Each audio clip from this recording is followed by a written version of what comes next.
Hey HTDA, and welcome back to my masterclass on Satisfactory 1.0.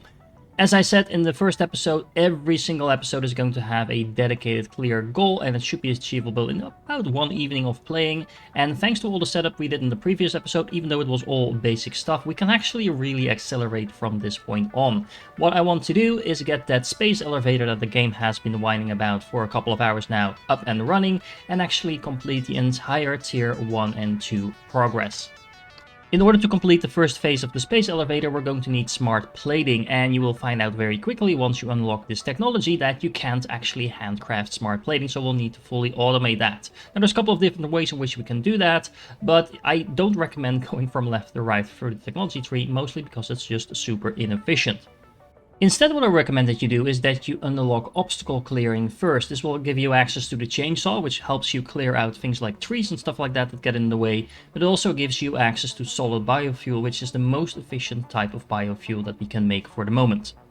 Now, if you don't want to handcraft the screws, what you can do is just hook up a constructor to your storage unit for the iron rods and have that one make screws. I don't actually recommend storing your screws because you're going to end up with a massive amount of screws that you don't really need, but you're going to need a couple of stacks of screws to unlock some of the technologies. After that, you only need screws to make other things, so you don't really need a storage of them.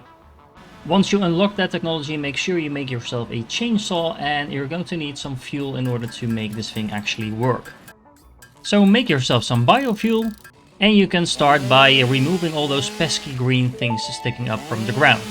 So by default, the chainsaw is set to area mode, so it means that if you cut something down, everything in this area will be cut down, which is actually really efficient. But sometimes you might just want to take down a single tree, or maybe like a single, I don't know, leaf. This is super inefficient, of course, but just to show you how this works. If I put it to single mode, as you can see, nothing else around me was now touched. So if you need to just remove a single tree because it's just clipping your factory or something like that, you can now do that as well.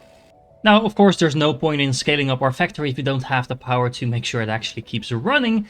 And in order to make sure it keeps running, we really do not want to keep filling biomass burners by hand. Luckily, we don't have to.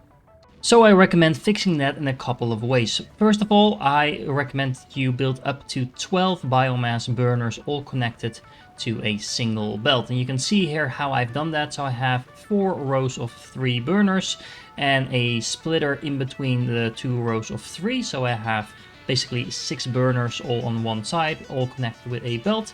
And you can see I have all the fuel for those burners on a belt automatically going to go into those biomass burners, so I don't have to manually refill them. So here you see the biofuel coming in. I will get to where that is coming from in a moment, and it's being spread across all the different biomass burners. And as you can see, I'm currently burning only 4 per minute, so I can have plenty of fuel incoming, even on a Mark 1 belt, to make sure all of these biomass burners are satisfied. This gives me a capacity right now of 360 megawatts, while we at most are consuming 120, so we can actually triple the size of our base now without getting into too much power trouble, assuming of course we actually supply all of these biomass burners with enough fuel.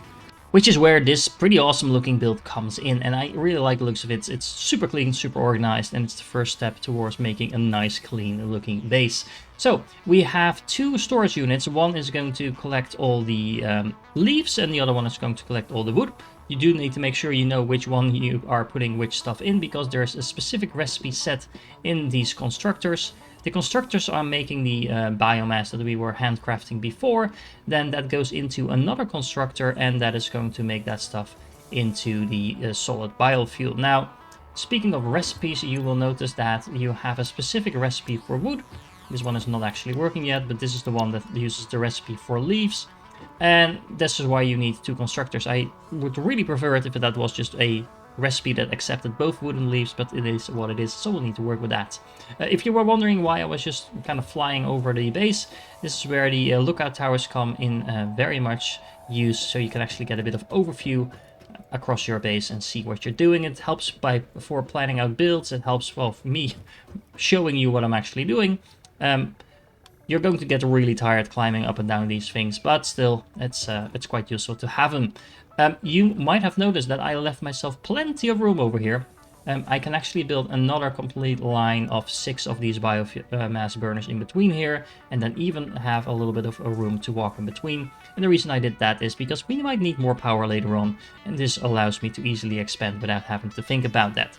Last but not least, I built myself a little ramp over here so I have easy access to the forest, because of course we're going to have to cut down more trees at some point to make sure we don't run out of fuel.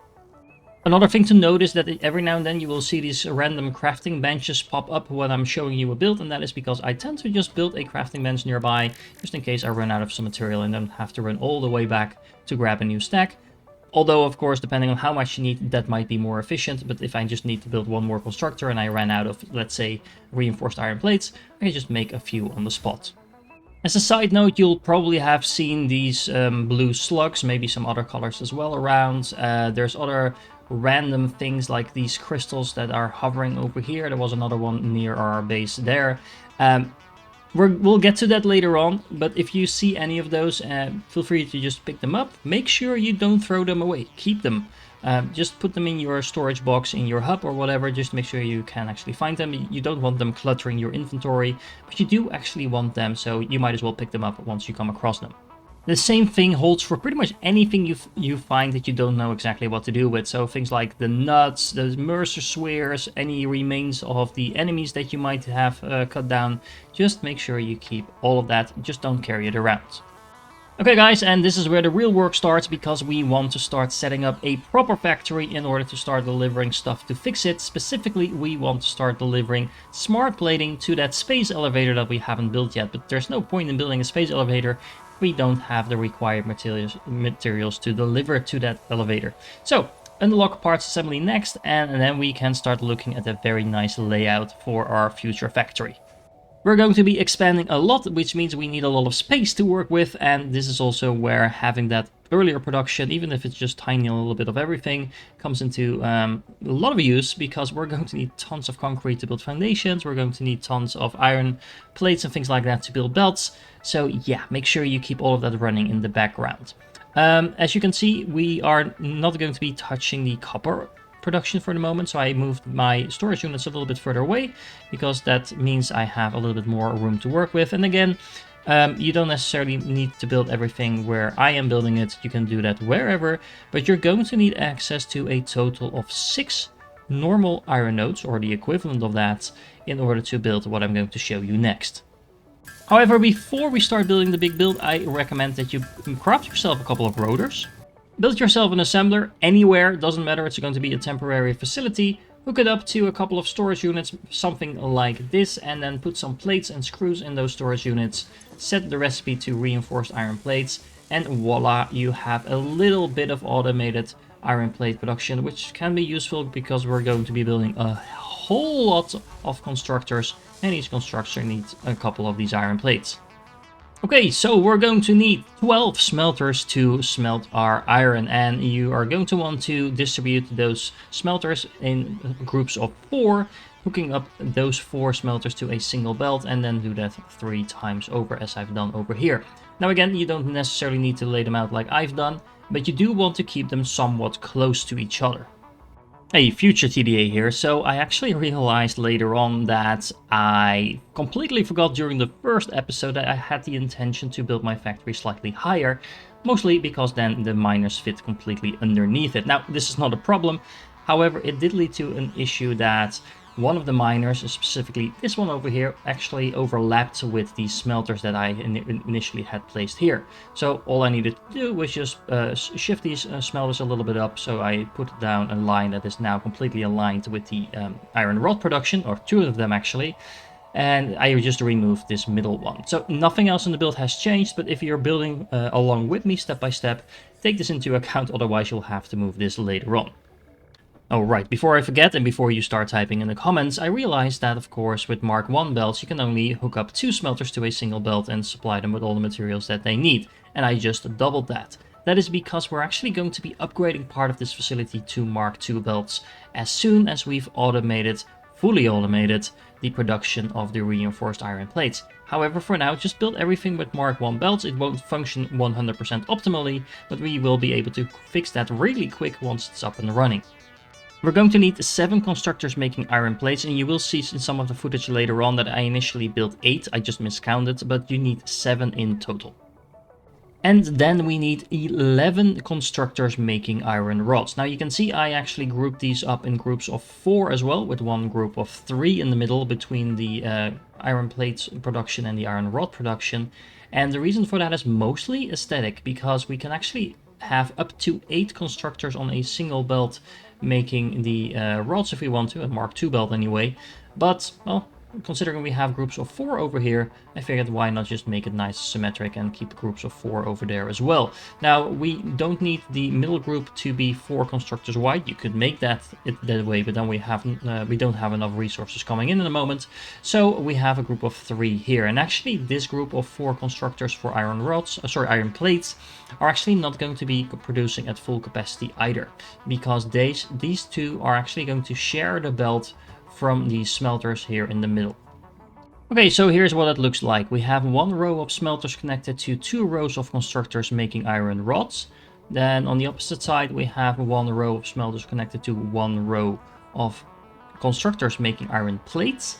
And then here in the middle, we have the last row of smelters connected to both the tiny row of the constructors making iron rods and the remaining constructors making iron plates. And yes, again, some of these are going to be underclocked once we can actually do that, so they won't be functioning at full speed right now.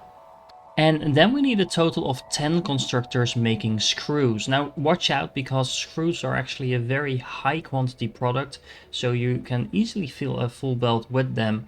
So you're going to need to group them up in groups of 3 in order to avoid that Mark II belt. So remember, we don't even have those yet, to be completely saturated with just these 3 constructors. Now I have 3 plus 3 plus 3 plus 1 here in the back, and that means we have a total of 10 to work with. I also put down a storage unit over here, because we are actually going to siphon off a little bit of the iron rods, and I will be doing the same thing on the other side for the iron plates, because we want some building materials as well. Specifically, what I aim to do here is I'm trying to split off 40 iron plates and 30 iron rods per minute from the production line to store up for building purposes. Very similar actually to what we had before, we just do that in a different situation now. In order to do that, what you need to do is make 1 splitter at the one of the lines of constructors before you recombine it with the line from the other constructors. Split that off, it will be exactly 40 per minute, and then similarly on the other side you do the same for the constructors over there. Take one of the constructor lines where you're producing iron rods, one of the lines with 4 of them, split half of that off with a splitter, have that go into storage, and then you're golden. And I have to admit, hooking all of this up to splitters, mergers, etc. is not entirely trivial, so again, let me show you what I've done. There is a belt coming out of the iron rod production over there that is going to be split off. Part of that is going to go into the screw production over here. Then of course the screws are being collected and go out there. Then we have the second line of iron rod constructors hooked up with a merger to collect the remains of that first belt. Merge that together and then put all of that towards these 3 constructors making screws as well. And then again we have that split off from the the screw production over here into the other line of 4 constructors making the screws. And yes, I actually did move the single one that I had over here in this line just because it looked a little bit more neat. And then the remainder, because there will still remain a little bit of production there from the iron rods, is going to go into a merger over here, which then combines with the last line of constructors making iron rods, and then half of that is being split off into this box over here, and the rest we are going to be using down the line. And then we have these 3 constructors here making screws connecting into a single belt going out, and then the last one by itself is also a tiny little belt with screws. So we have 1, 2, 3, 4 belts of screws going out. But don't worry, we're almost done. We are going to need 3 assemblers making reinforced iron plates, and because of the massive amount of screws that we need to put in there, I actually split them up. So I have a group of 2 over here, which will take care of a full belt of screws, and then we can connect half a belt of screws to the one in the back over here. Now, if you want a clean way to raise a belt to the height of a stacked splitter, there's a little trick you can use. You can just build a little stack close to where you are starting out, and then connect a lift to that like this, flip it around. It will automatically try to connect to the stack you have there. It's going to look very ugly, but don't worry, we're just going to delete these. There we go, and now we have like this mini lift that is only raised like 1 piece up. And now if we put a belt to that and we connect it to the stacked splitter we have elsewhere, look at that. It looks pretty clean. Of course, there's nothing wrong with just a belt going up and down necessarily, but I do think this looks pretty clean compared to the alternative.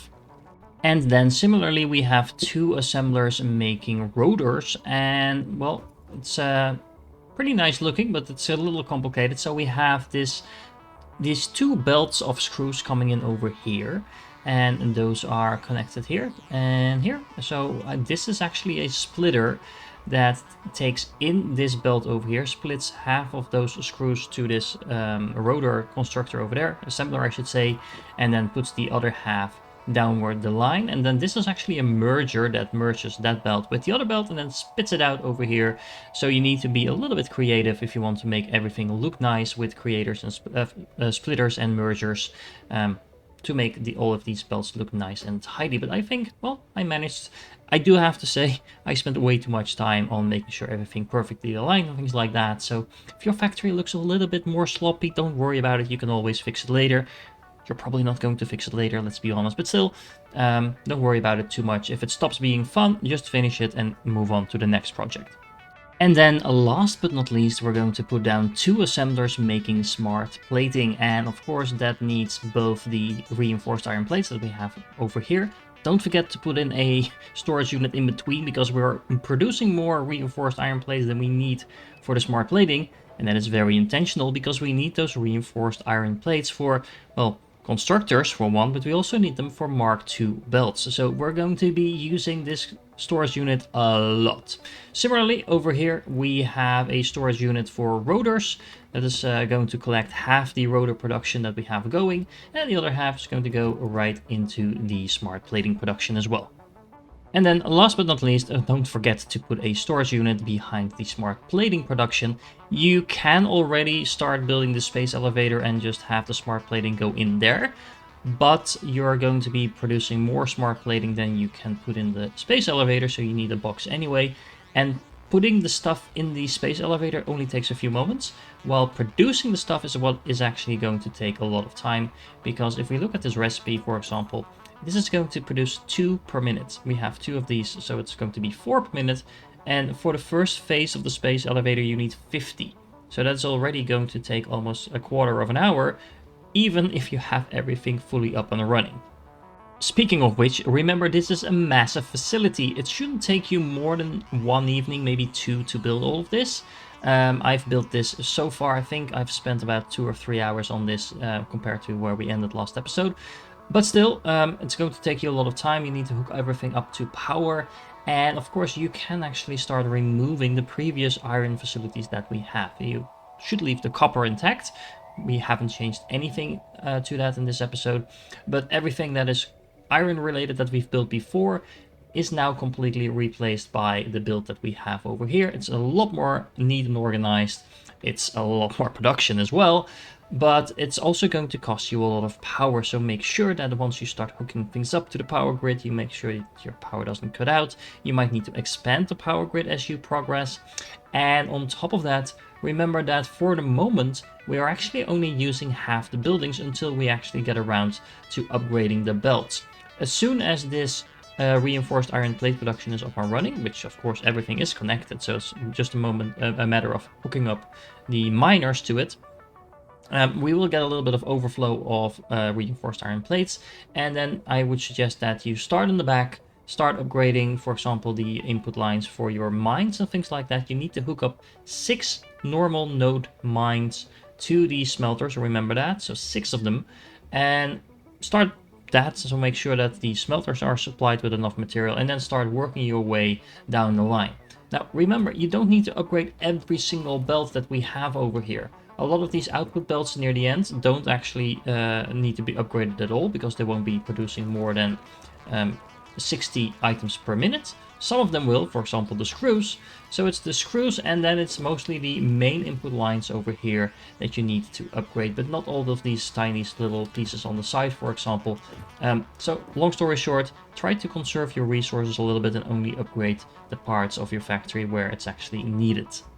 If you want to be super efficient about starting up this new base, I recommend that you first delete all your old iron production and move all the storage that you probably have accumulated by now into the storage that is in the new factory.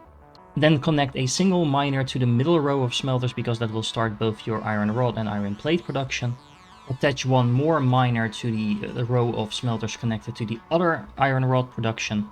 And then hook up one more miner to the final row of smelters. Remember, you don't need to hook up 2 miners until you actually have access to all of those Mark II belts that you need to upgrade. And the upgrading should be done from the back to the front. So start upgrading your miners first, connect the belts. You will need 2 miners per row of smelters eventually. And then start working your way down the build, upgrading your Mark II belts as you go. But in the meanwhile, you will already be producing reinforced plates, rotors, in even smart plating, and start working towards phase 1 completion. Speaking of those 6 nodes, this is also why I picked this location, because if you have the map unlocked by now and you scan for iron, you will see you have 3 nodes over here and 3 nodes over there, all around that stone pillar that we have, and that is exactly where we're building our factory right now. So if you're playing along with me, this is why I picked this location. If you're playing in a different location, that works just fine. You might need to find some more iron ore from a more distant location, but all you need to do is just bring it in through a belt. And of course, the last thing we need to build is the space elevator, which is a giant building, and it's awesome to look at this coming to life the first time you build it. Look at that. It is just super amazing, super cool. And this is the actual space elevator coming down all the way from outer space. And yeah, this is where all our resources are going to go. Similar to your hub, you can actually see that you need 50 smart plating to unlock the next phase. So that you have milestones in your hub and phases in your space elevator. And once we unlock this phase, we'll get new tiers in our hub in order to unlock more technologies, tiers 3 and 4 to be exact. Now remember, you can just put in a belt from your storage unit where we're storing the smart plating, and then everything will automatically be uploaded to FICSIT. And well, we're a part of the Save the Day program, so hopefully we will also be saving the day.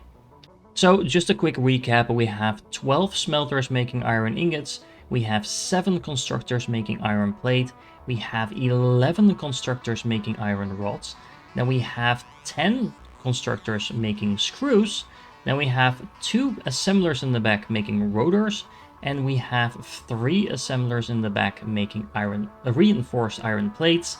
And then last but not least, we have 2 assemblers making the smart plating, and those materials are going to go into the space elevator. Well, I don't know about you, but this looks pretty nice and organized. It's going to be a lot of work to hook all of this up. Again, don't stress about it. You don't need to do everything at the same time. Just get it going. And as FICSIT is telling me, I've been spending exactly 4 hours on this. So there you go. It's time to take a break.